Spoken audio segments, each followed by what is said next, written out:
Вы наверняка слышали такой универсальный совет: не можешь изменить ситуацию, измени свое отношение к ней. Хорошая, в общем-то, рекомендация, но после 9 месяцев войны она стала очередным инструментом российской пропаганды. Пропагандисты не способны скрыть очевидного. Владимир Путин посылает российских мужчин на убой. Просто так. Без всякого смысла.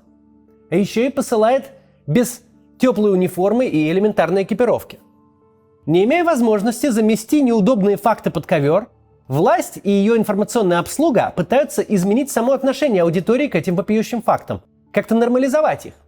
Для этого агитаторы из провоенных телеграм-каналов вывели отдельный вид российских граждан, которые словно рождены, чтобы стать пушечным мясом, так называемых кузьмичей. Сегодня поговорим о том, кто такие эти мифические кузьмичи, а заодно о том, почему русофобия как явление существует на самом деле, только обитает истинная русофобия совсем не там, где ее нас призывают искать люди из телевизора, а обитает она в Кремле. Прежде чем начнем, небольшая просьба. Я думаю запустить англоязычный канал с простыми объяснениями того, что происходит, но уже на английском. Но есть проблема. Чтобы на старте раскрутить этот канал на Ютубе, надо, чтобы о нем рассказал кто-нибудь англоязычный, политический или общественный ютубер. Иначе, если, например, вот отсюда аудиторию туда позвать, алгоритмы Ютуба будут предлагать канал россиянам, а нам нужна международная аудитория, иначе зачем по-английски? Наверняка среди моих зрителей есть те, кто может порекомендовать меня англоязычным ютуберам. Те могут рассказать обо мне в ролике своем или в сообществе пост сделать. Или я могу даже купить у них рекламу, чтобы хорошо стартовать. Это важно. Если знаете таких людей и можете нас с ними связать, напишите менеджеру нашего канала в Telegram. Ссылка будет под роликом. Только, пожалуйста, не пишите просто совет, типа есть такой-то канал. А сначала свяжитесь с этим каналом, и если у вас есть такой контакт, то тогда уже поделитесь. Вот, все, давайте начинать.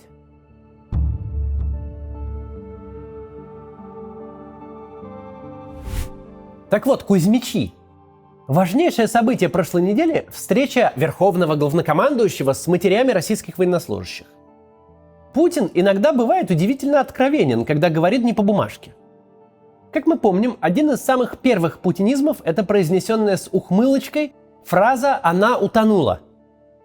You tell me, what happened with the submarine?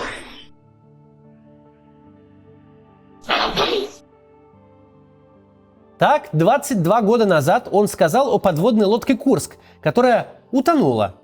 Вообще-то не сама по себе, а вместе со всеми 118 членами экипажа.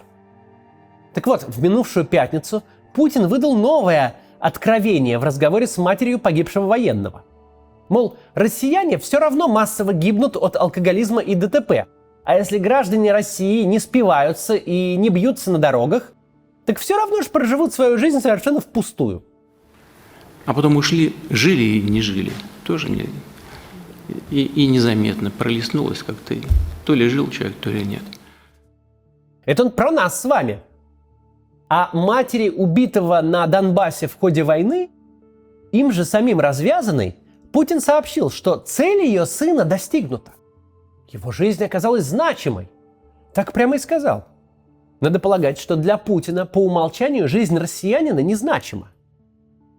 Значимость своей жизни еще следует доказать. Героической смертью, например. Это война. Нет высшей доблести и счастья для мужчины, чем жизнь отдать за родину, за товарищей своих. Да уж, жениться, дом построить, сына или дочь воспитать. Какое же это счастье? Внука вот той самой матери родить. Низменное желание мелочных людишек, которые то ли живут, то ли и не живут вовсе. Уж лучше пусть они отдадут свою жизнь, она у них в России все равно такая, что расстаться с ней сойдет за счастье. Надо сказать, что незадолго до встречи Путина с матерями провоенные журналисты и авторы наиболее популярных Z-каналов в Телеграме стали синхронно расписывать коллективный портрет россиянина. Россиянина, который только благодаря мобилизации обрел свое счастье среди окопов и траншей. Прозвали они таких людей кузьмичами. Кузьмичей зетники всячески нахваливают и даже стихи о них слагают. Вроде вот таких. «Сегодня провожают со слезами, нет добрых слов, ты просто помолчи. Уж давно по 40 за плечами. На войну уходят Кузьмичи. Один из постов в Телеграме, набравший аж 3,5 миллиона просмотров, поясняет, кто такие эти самые Кузьмичи. Это мужики, которым за 40 с хвостом, и они на фронте сразу входят в режим выживания. Военный корреспондент «Комсомольской правды» Дмитрий Стешин поясняет. Кузьмича не нужно агитировать дополнительно. Он по определению спокойно выносит грязь, холод, голод и покупку еды со снаряжением за свои деньги. А телеграм-канал «Рядовка» еще на всякий случай уточняет, что Кузьмичи – это невзрачные, простые, 40-летние русские мужики без перспектив. И только в условиях ежедневного дискомфорта, грязи, дерьма, крови, запаха порохового нагара и железа и отсутствия должного обеспечения Кузьмичи по-настоящему раскрывают себя. Тот восторг, с которым авторы расписывают качество русского Кузьмича, не должен вводить в заблуждение. Это не восхищение человеком, у которого есть какая-то своя жизнь, семья, профессия, собственные мысли или чувства, представление о мире и своем месте в нем. Не то, чем могли бы восхищаться мы, мягкотелые либералы, с нашими этими всякими ценностями человеческой жизни, прав человека, развития человека. Но у них это восхищение какой-то особой выносливостью, какой-то особой выносливой породой двуногих. Возьми любой такой пост, поменяй русский Кузьмич на русский Иван, прочитай его с немецким акцентом, и сразу все встанет на свои места. Мобилизованных граждан, гибнущих за совершеннейшее ничего на территории чужой страны, жаль, но жалость возникает только при условии, что к каждому из них относишься ровно так, как надо относиться, как к человеку. А вот абстрактную массу Кузьмичей не жаль читателям этих каналов. Да что им, Кузьмичам? Они уже привыкли страдать. Перспектив мирной жизни у них никаких. Спиться, разбиться в аварии, ну или просто незаметно для других прожить свою никчемную жизнь, которая сама по себе ничего не стоит. Ценность ведь имеет человеческая жизнь, а тут всего лишь приученные к грязи и дискомфорту русские Кузьмичи.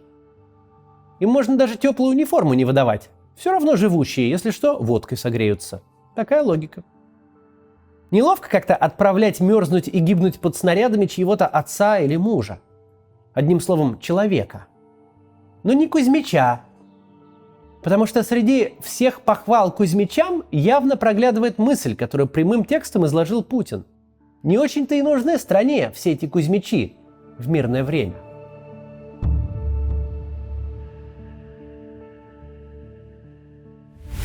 Мы на нашем канале уже подмечали интересное свойство российской власти и стоящих у нее на службе пропагандистов. Почти каждый раз, когда они говорят о подлых врагах России, строящих против нее всевозможные злодейские козни, они словно исповедуются.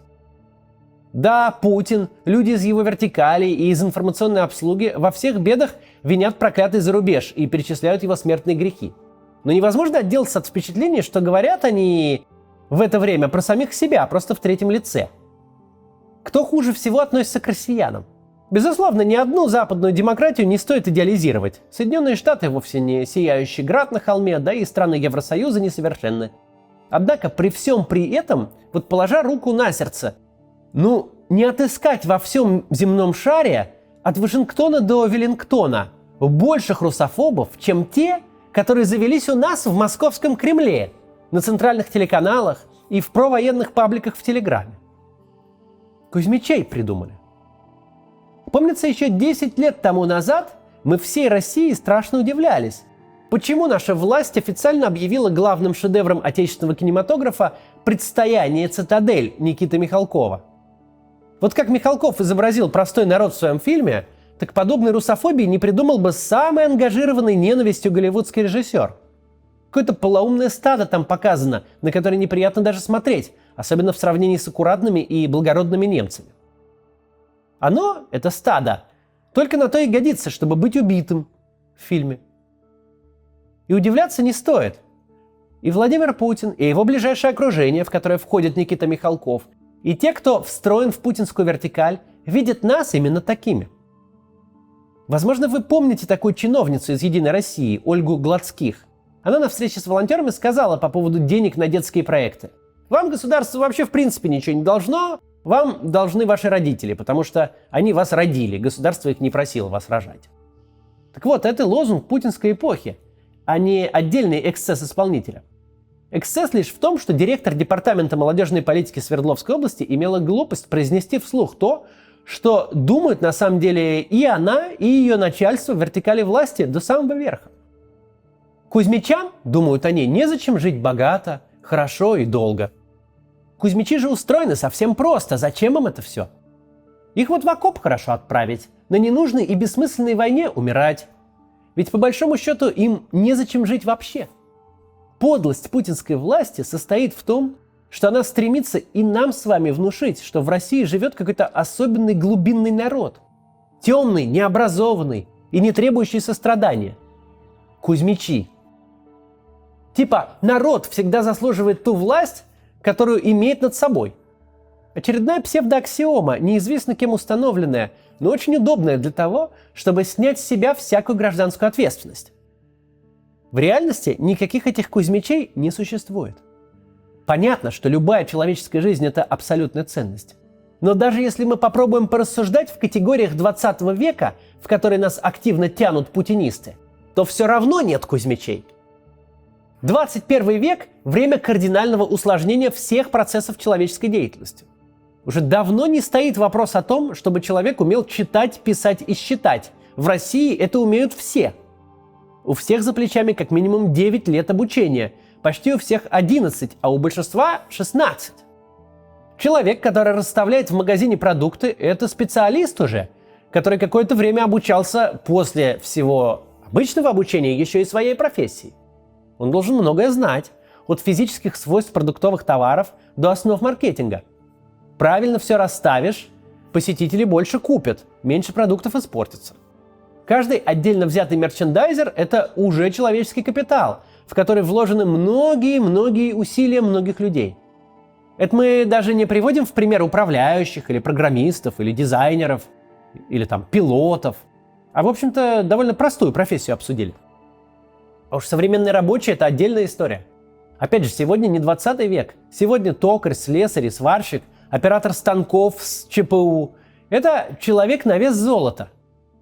Убьешь одного такого на фронте, так сменщика придется готовить многие годы. Нет и тех крестьян, которых можно сколько угодно набирать в рекруты. Никто давно не мотыжит поля вручную. Современное сельское хозяйство – сложный механизированный процесс, требующий высокой квалификации. Да, столичный бариста и сельский тракторист могут не найти общего языка. Путинская власть активно играет на этом различии языков и жизненного опыта, внося в общество рознь. Столичный бариста – какое тебе дело до тупого деревенского Кузьмича? Тракторист из деревни ненавидит тупых городских мажоров.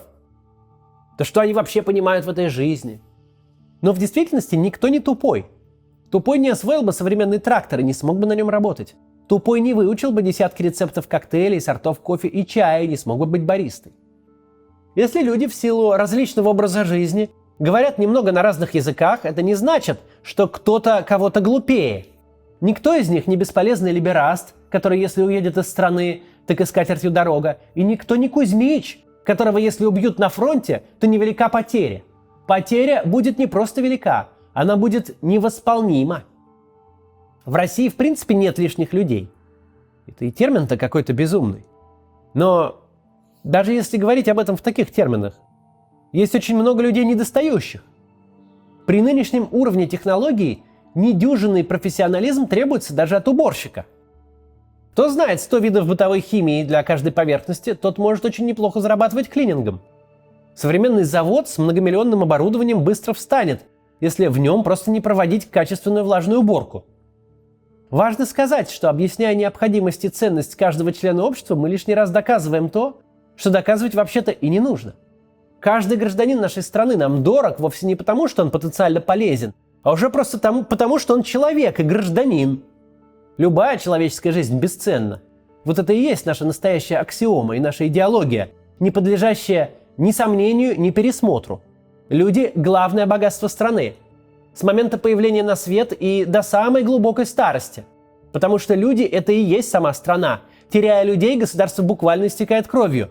Но оно становится крепче и здоровее, когда люди в нем живут счастливо и долго, и богато.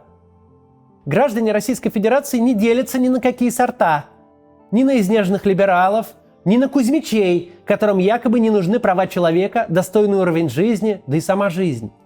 Россия нуждается в каждом россиянине, живом, здоровом, счастливом и занимающемся своим делом.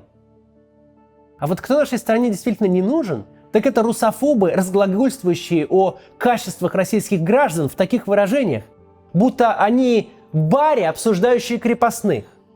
И тут уже не важно, хвалят они холопов за их неприхотливость и стойкость или ругают за то, что те иногда смеют роптать.